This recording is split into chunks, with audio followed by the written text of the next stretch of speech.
One of the key purposes of government is to create a stable economic environment for us to do business in. And the Chancellor took a long time telling us how he's been doing that. And he told us about how we're the fastest growing economy in the G7, how we should expect 3% growth in 2014, how we've created 500,000 new jobs in the last year. And he was at pains to point out that many of those are outside London and the South East. And also about how we should expect unemployment to fall to 5.4% during the course of 2015. And here at PM+M we're keen to set out for you some of the key points that you can take away as people in business in the north of England.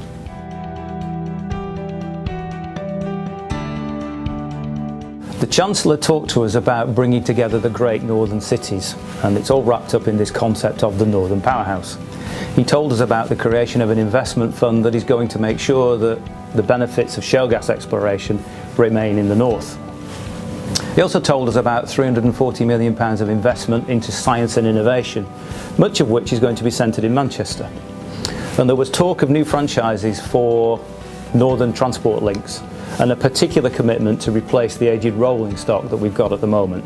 So that will be good news for those of us who spend time travelling on the trains in the north.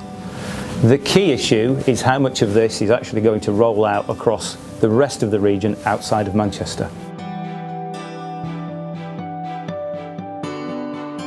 There's some modest assistance, about £45 million, available for small businesses that are looking to export into non-European markets, so African and Asian markets. There was also some help in keeping SMEs competitive through a reduction in national insurance costs that might be useful to the manufacturing sector because that's focused on employing apprentices. There was also some extension of the R&D tax benefits, so businesses that are engaged in innovation will see that as good news. There's some big ticket public expenditure ongoing, and some of that is focused on roads, and that will be good news for the construction sector. But perhaps the most important announcements came earlier this week when there's talk of £900 million worth of finance and guarantees available to help SME businesses get more money. And that's one of the key themes that we keep hearing about, that it is difficult for the SME sector to raise finance. So we're interested in hearing what people's opinions on that are. In terms of investment support, Stephen's already talked a little bit about the improved government funding for growth capital for businesses in terms of bank lending and also venture capital support, which is great. Alongside that, we've still got some really good tax relief for investment by business. In terms of capital investment, we've got the annual investment allowance at £500,000 a year, which gives immediate tax relief for businesses investing in capital equipment. And the fact that the corporation tax rate goes down to 20% from April means that businesses will have more of their profit to be able to retain and invest in that equipment, which is good news. Alongside that, if businesses are investing in research and development to develop new technology or ideas going forward, then the already generous research and development tax credit schemes that we've got have been further enhanced today. He's announced some increases in the tax credits that people can claim, and there are also some changes to the UK patent box regime that businesses need to be aware of. The patent box reduces the rate of corporation tax that businesses with qualifying patents can pay. It's a very generous regime. In fact, it's a bit too generous, and it's going to be closed down with effect from 2021.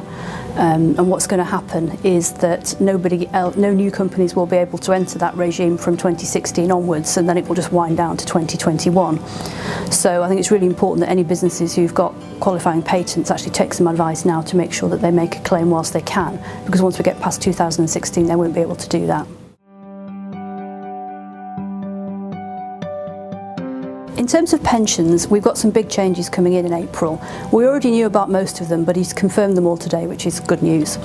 The first one concerns the control that we can have over our pension funds and our ability to take them as we choose. In the past, it's been compulsory that people buy an annuity once they get to age 75. That's now stopped, and people have got much more choice in terms of how and when they draw their pension scheme, which is good news in terms of encouraging people to put money into pensions, knowing that they've got the control of when they can take it out. The other aspect to that is what happens when you die, when you've got money left in your pension scheme. In the past, we've had a 55% death tax which is applied, which is being higher than the rate of inheritance tax, has meant that people have been very reluctant to leave substantial funds in their pension fund, and planning has always been to draw those out very quickly on retirement.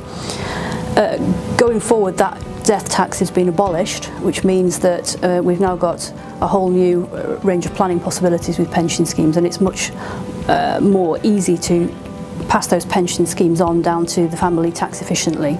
And I think that's going to have a big impact, and we're going to see a lot more money going into pension schemes where people are looking at them as much more of a long-term family investment vehicle rather than just planning for their own retirement.